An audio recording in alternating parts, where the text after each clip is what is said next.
진하게 한번 얘기 좀 해봅시다. 사랑하고 축복합니다. 시작.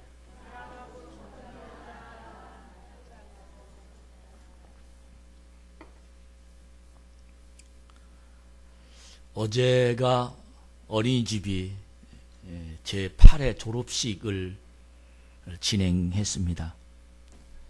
제가 축복 기도를 아이들 일일이 이름을 부르면서 기도해 주었고, 또 교사들의 가르침 속에서 보람과 가치를 갖는 교사가 되게 해달라고 기도했고, 축복 기도하는 내용 중에 우리 아이들이 세계에 우뚝 서 있는 아이들로 자라게 해달라고, 경제계로, 정치계로, 또 때로는 목사님으로, 또 교사로, 의사로 참 좋은 어린이집을 통해서 공부하고 또 자라난 아이들이 세계를 주름잡는 큰 인물이 길러지게 해달라고 하나님 앞에, 또 그의 가정들도 아이를 기르는데 어려움 없이 사랑을 잘 나누는 그런 훌륭한 가정, 가문이 되게 해달라고 하나님을 축복했습니다.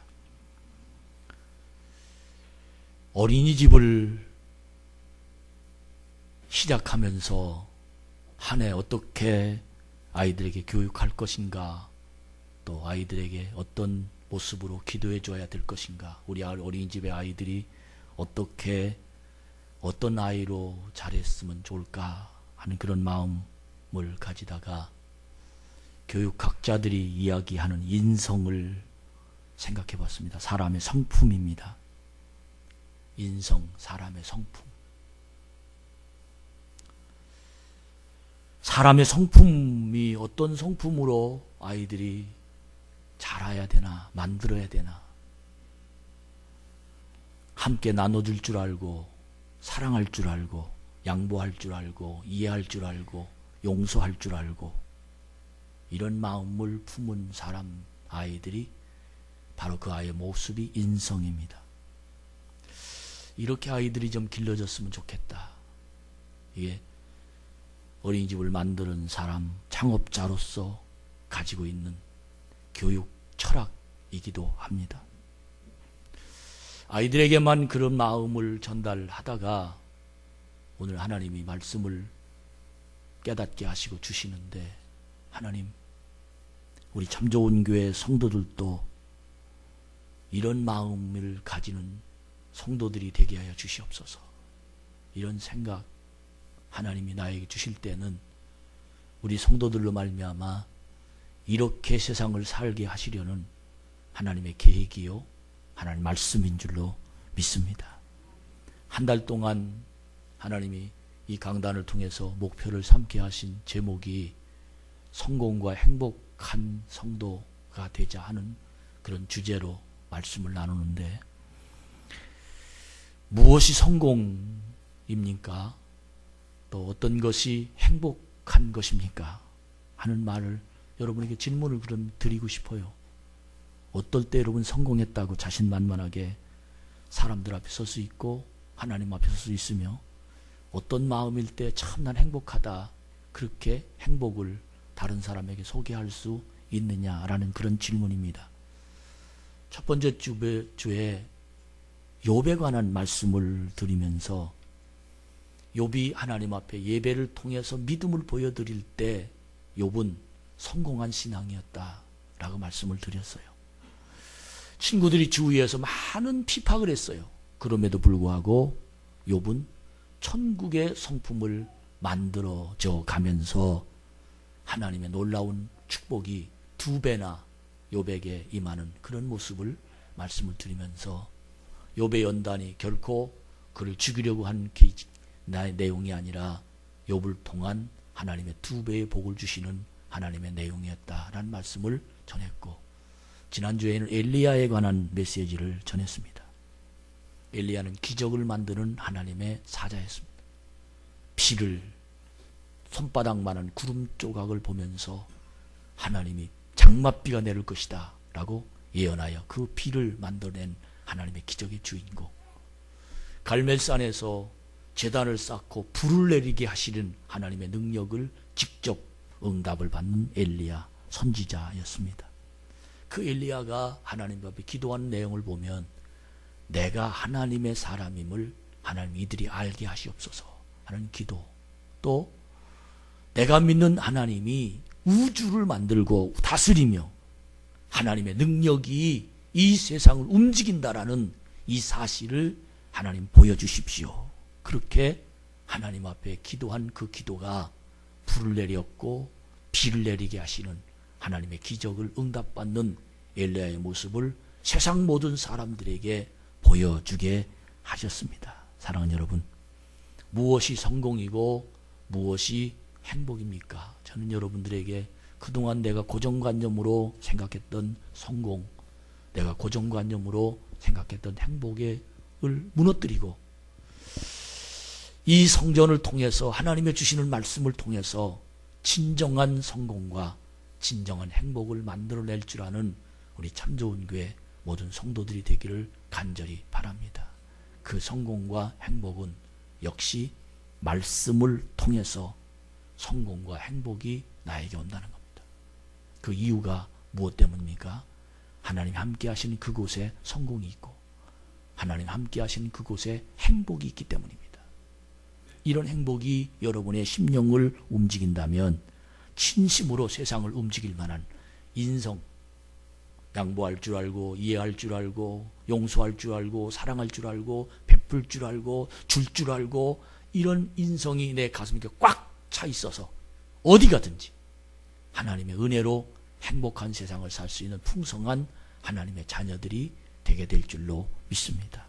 제가 재미있는 동화 하나를 여러분에게 안데르센 동화를 소개해 드리겠습니다. 한 농부가 부인의 동의를 얻어서 지금 기르고 있는 말을 바꿔보려고 시장을 나갔답니다. 자기의 말을 끌고 시장을 가는 도중에 가만히 옆을 쳐다보니까 암소 한 마리가 그렇게 예쁘고 저 암소를 길러서 새끼를 낳고 그러면 내 가정도 부강하고 아주 좋은 경제적인 유익을 얻을 것이다 라고 생각해서 말 한 마리하고 암소 한 마리하고 시장을 가다가 바꿨습니다. 근데 한참 암소 한 마리를 끌고 또 시장을 가는데 시장을 가다 보니까 양 한 마리가 아주 우는 소리가 그렇게 아름답게 소리가 들려서 마음을 양에게 뺏겼습니다.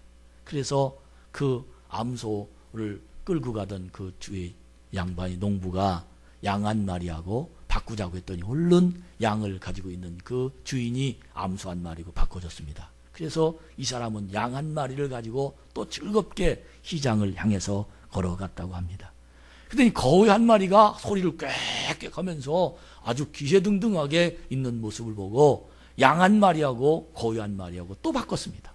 근데 거위 한 마리를 가지고 이제 끌고 이제 시장을 가다 보니까 닭 한 마리가 빨간 수탉 한 마리가 깃을 세우고 그냥 푸둥푸둥하면서 꼬끼꼬끼 우레차치는데 너무너무 이쁘게 보이더랍니다.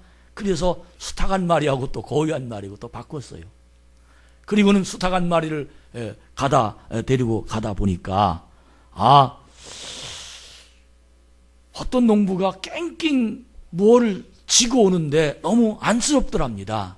그래서 여보세요, 뭘 그렇게 지고 오시는 힘들게 지고 오십니까? 그랬더니 자기는 큰 자루 한 자루가 지고 오는 그 내용을 물어보니까 여기 썩은 사과 한 자루를 지금 지고 저 시장에 가 팔려고 그럽니다. 그랬더니 그 농부가 마음에 참 사랑하는 그런 그 측은지심이 불러 일으켜가지고 그러면 내 수탉 한 마리 줄 테니 썩은 사과 한 자루 나에게 좀 주십시오. 이제 그러다가 썩은 사과 한 자리를 치고 이제 시장을 가게 됐답니다. 근데 시장이 멀어가지고 시장 가다가 그 여관에서 하루 저녁을 묵게 되는데 그 여관에 묵었던 사람이 마치 같은 방에 있는 사람들이 부자 두 사람이 있는데 그 가지고 있는 금은 보화가 잔뜩 있고 이걸 내다가 팔려고 이제 간 그런 사람들이었어요. 그래서 이런 얘기 저런 얘기 하다가 내가 오늘 사실은 집에서 말 한 마리를 끌고 왔는데 오늘 지금 썩은 사과 한 자루 지금 가지고 지금 시장에 가는 중입니다. 그랬더니 그 부자인 그 사람이 하는 말이, 당신 분명히 집에 가면 당신 부인한테 야단 맞아가지고 당신 아마 이혼할지도 모른다고. 세상에 그런 사람이 어디 있냐고. 말을 가지고 갔다가 썩은 사과 한 자루 가지고 가면 좋아할 부인이 어디 있겠냐고. 그랬더니 이 남자가, 농부가 하는 말이 무슨 소리냐고. 우리 아내는 나보고 참 잘했다고 칭찬할 거라고. 분명히 난 우리 아내는 절대 나보고 나무라지 않고 그냥 어리석다고 얘기하지 않고 당신처럼 그렇게 안 할 것이라고 그렇게 얘기했답니다. 그랬더니 이 농부가 한 말이, 그러면 내기하자고 그러더라. 만약에 당신 아내가 당신에게 잘했다고 말하면 내가 가지고 있는 이 금은 보화를 잔뜩 보여주면서 이거 내가 당신에게 줄 거라고. 그러냐고. 그럼 내기하자고. 그래서 이 농부가 그 자기와 함께 있던 사람을 데리고 자기 집으로 갔더니, 글쎄 이 아내에게 구렁 말한 마리를 가지고 뭐 소를 바꿔서 소하고 뭐 조금 닭하고 바꿔가지고 지금 내가 썩은 사과 한 자루 가지고 왔다고 그랬더니 이 아내가 박수를 치면서 참 잘했다고. 어쩌면 당신은 그렇게 지혜로우냐고. 그래가지고 금은보화 받아가지고 부자가 됐답니다. 여러분, 이게 왜 이 얘기를, 안데르센 동화책에 나온 얘기예요. 저는 이 내용의 이야기를 읽으면서 어떤 생각이 들어갔느냐 하면, 부부관계란 가장 큰 복은 배우자의 능력보다 그 배우자를 주신 하나님께 감사하고 그 배우자를 존중해줘야 아름다운 가정을 이룰 수 있다는 얘기입니다. 이게 사랑이라는 거예요. 우리는 능력을 보고 평가했어요. 돈 많이 벌어줘야, 아니면 내가 나의 버팀목이 되어줘야 훌륭한 남편, 훌륭한 아내, 그렇게 평가했는데 이 안데르센 동화 내용을 읽어보니까 존중하는 자리에 행복이 있다. 존중하는 자리에 사랑이 있는 것이다 하는 이런 내용을 가르치면서, 인간의 풍요로움은 소유와 물질에 있지 않고 분명한 건 하나님과 동행하는 그 삶에 있다는 사실 또한 저에게 깨달음을 주셨습니다. 우리 참 좋은 교회 성도 여러분, 이번 한 주간 우리에게 주시는 풍성한 인생을 누려라 하는 이 메시지 중에 요한복음 6장에 있는 이 말씀의 내용을 읽어보면, 너희는 왼뺨을 칠 때 오른뺨을 돌려대라, 원수를 사랑해라. 이 말은 인간으로서는 도저히 할 수 없는 이야기입니다. 그런데 한 가지 덧붙여 말하면, 풍성한 세상을 살기 원하느냐? 우리는 많은 것이 풍성한 줄 알았어요. 그러나 그것이 아니라 풍성한 것은 예수님의 성품을 가진 사람이라야 풍성할 수 있다.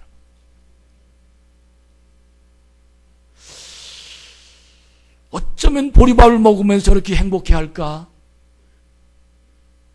어쩌면 찢어진 양말을 신고 저렇게 즐거워할까? 많은 사람이 이해를 못합니다. 마음이 만들어지면 그런 중에도 행복할 수 있다는 거예요. 여러분,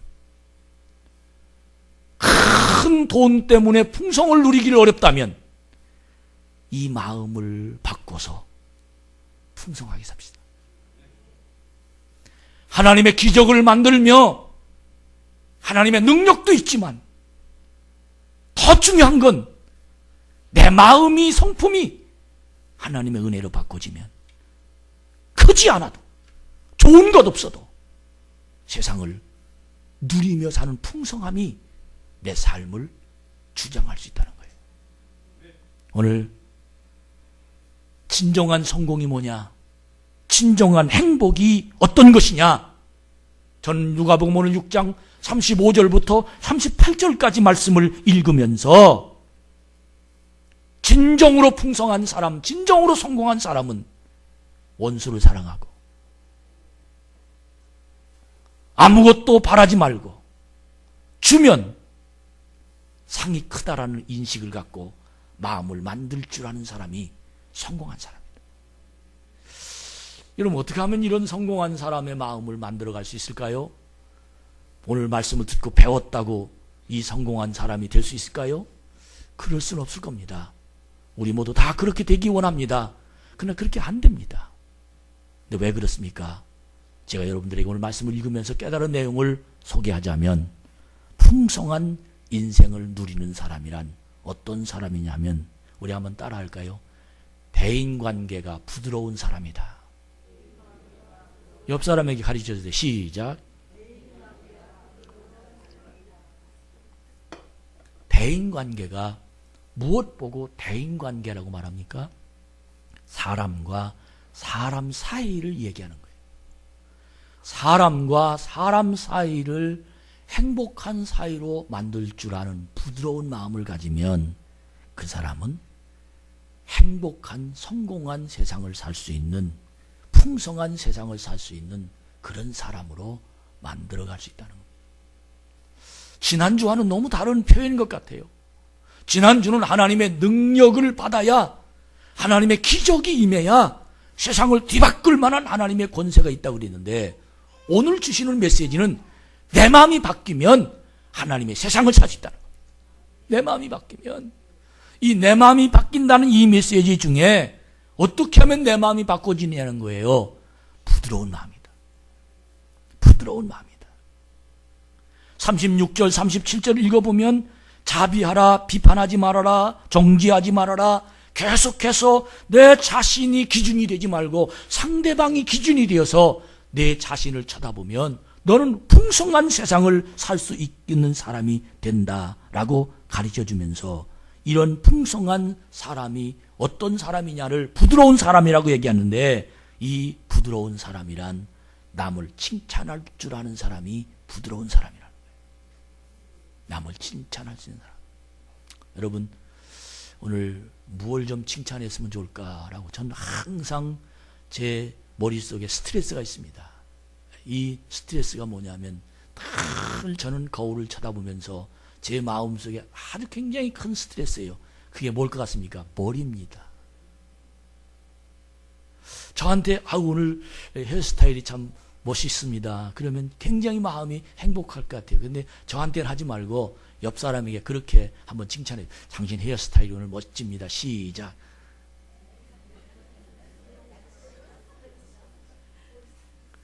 아닌 것 같은데 그러면 립서비스입니다. 이 립서비스는 굉장히 마음이 괴롭습니다. 여러분, 진실로 내 속에서 오늘 상대방을 만나면 칭찬 한마디가 너무 중요하다는 거예요. 왜? 나를 풍성하게 만듭니다. 상대방을 풍성하게 만듭니다. 근데 이 칭찬하는 사람들을 보면 몇 가지 특색이 있는데, 그 특색이 무슨 특징이냐면 그 사람이 칭찬받을 만한 사람입니다. 칭찬하는 사람을 보면 그 사람이 칭찬받을 만한 사람이더라고요. 그게 칭찬하는 거예요. 어떤 사람이 칭찬하는 사람입니까? 늘 남을 칭찬하는 입이 열린 사람입니다. 인간관계가 부드럽습니다. 인격이 안정되어 있습니다. 여러분, 인격이 안정되어 있지 않으면 어떻게 되는지 아세요? 쌍하면 완전히 무섭습니다. 전자제품이 고장나면 들어갔다 나왔다 합니다. 옛날엔 라디오가 하도 고장이 나서 늘 때리면 라디오가 나오는 그런 라디오를 저는 보고 자랐습니다만, 이 사람의 성품도 어제까지 그렇게 온유하고 사랑하고 그러다가 기분이 딱 틀리면 싹 바꿔버리면 무섭습니다. 인격이 안정이 안 된 사람. 이러면 그 사람은 늘 다시 시작해야 돼요. 그동안 쌓은 공이 다 부러지고 맙니다. 인격이 안정된 사람은 늘 하는 사람을 칭찬합니다.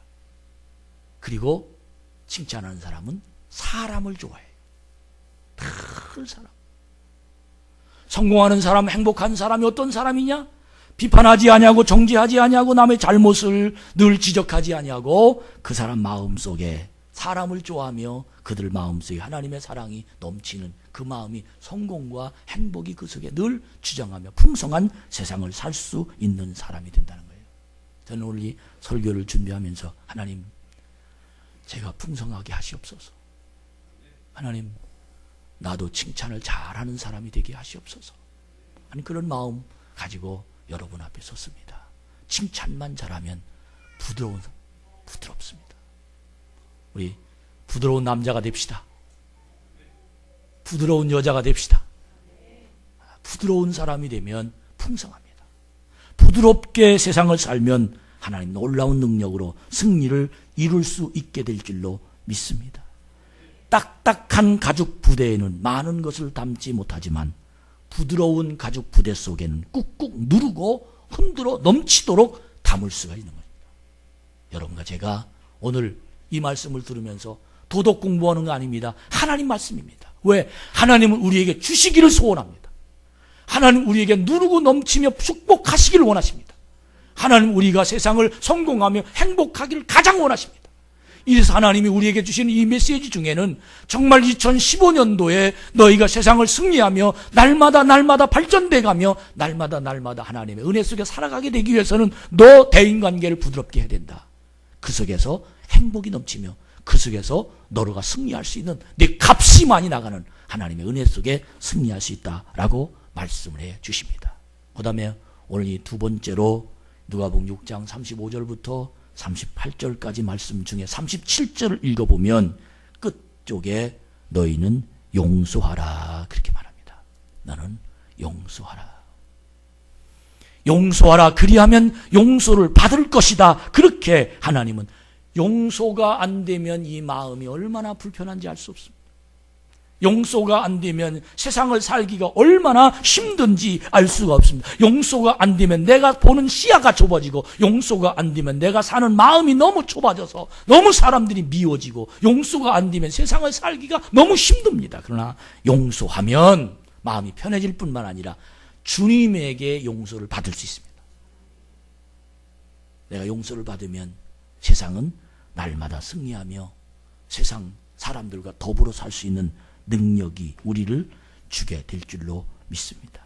여러분, 용서라는 것이 구체적으로 어떤 겁니까? 용서했습니다라고 말하지만 그 용서 속에 어떤 내용이 포함되어 있어야 용서했다라고 얘기할 수 있는 겁니까? 첫 번째는 이해한 것이 용서한 겁니다. 아, 그랬어요? 이게 용서한 겁니다. 두 번째는 잊어버리는 것이 용서한 겁니다. 감정을 잊어버리고 원한을 잊어버리고 분노가 잊어버려지면 용서해야 된 겁니다. 생각이 난 사람은 용서가 되지 않은 겁니다. 세 번째는 사랑이 되는 겁니다. 네 번째는 기도가 되는 겁니다.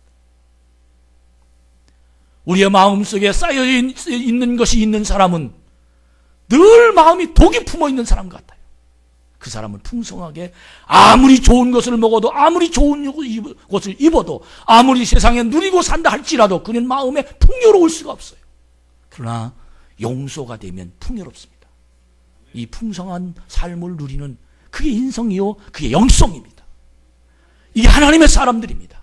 이런 하나님의 능력이 여러분 속에 이루어지는 복 있는 자가 되기를 축복합니다. 이렇게 용서하면 마음이 편해집니다. 내 영혼의 평정을 되찾을 수 있습니다. 내 속에서 증오심, 적개심, 원한 같은 감정을 풍랑같이 내 속을 날 괴롭혔는데 이것이 용서가 되면 잠잠해집니다. 여러분, 잊으며 삽시다. 잊으며 삽시다. 자다가 벌떡벌떡 일어나요. 세상에 그럴 수 있어. 있어가 아니라 그럴 수 있어. 아멘. 있어? 아니, 그럴 수 있어. 용서된 마음이에요. 여기에 행복이 나가요. 여기에 하나님의 능력이 있어요. 불고기를 먹다가 된장찌개만 먹어도 행복한 이유는 용서가 되면 마음이 넓어져요. 여러분, 무언가 얻어서 행복하기보다도 내 마음에 하나님 말씀을 담아있는 믿음의 진리가 여러분을 주장하는 자가 되기를 축복합니다. 세 번째로, 오늘 말씀을 통해서 우리에게 풍성한 인생을 사는 방법은 주는 사랑입니다. 주는 사랑. 38절에 보니까 주라, 그리하면 너희에게 줄 것이니. 우리는 차지하라, 뺏어라, 가져라, 소유하라, 네 것으로 만들어라. 이것이 삶의 법칙입니다. 그런데 주님의 법칙은 주라, 그러면 내가 너희에게 줄 것이다.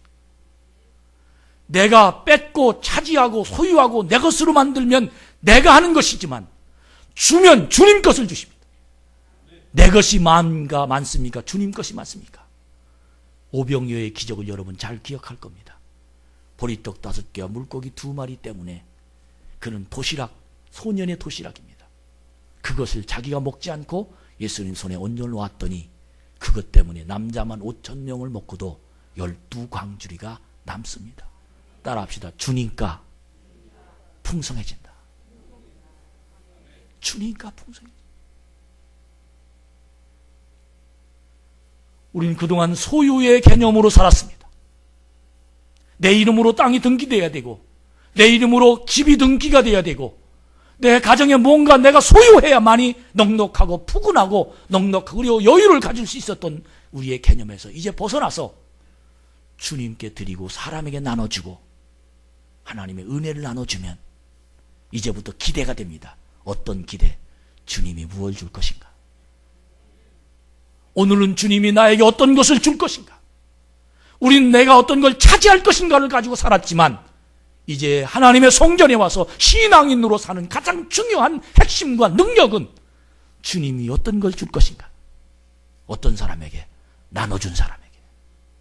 여러분 오늘 이런 은혜가 여러분 마음, 저의 마음을 움직여서 세상을 풍성하게 삽시다. 우리 너무도 그동안 가난에 찌들려 살아. 왜? 없어서. 이제 우리가 하나님 앞에 진실로 승리하며 성공하며 행복을 누리며 살아가야 될 터인데 그것은 어떤 방법입니까? 그 방법은 내가 주님의 이름으로 나눠주면 주님이 내 인생을 책임져 주시는 하나님의 승리가 일어날 줄로 믿습니다. 우리는 그동안 주는 것은 줄어드는 것이라고 생각했습니다. 주면 내 것이 줄어든다. 그러나 그의 마음 속에서 그래서 언제나 그는 안 주어야 부자 된다. 그렇게 생각했습니다. 내 것을 주면 가난하게 되고 내 것을 안 주면 부자 된다. 이런 생각으로 머릿속에 꽉 차 있는 우리의 마음이 하나님은 우리에게 주라.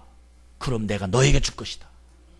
이 메시지가 믿음의 사람으로 듣는 귀가 열려지기를 축원합니다. 이 내용을 주님이 왜 말씀하셨느냐? 그 이유가 있어요. 하나님은 세상을 창조하면서 창조의 질서를 말씀해 줬습니다.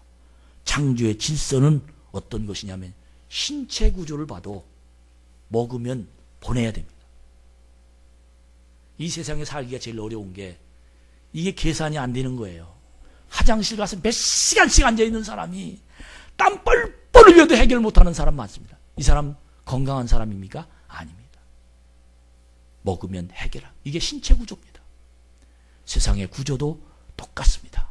사랑하는 여러분, 이것이 창조의 원리예요.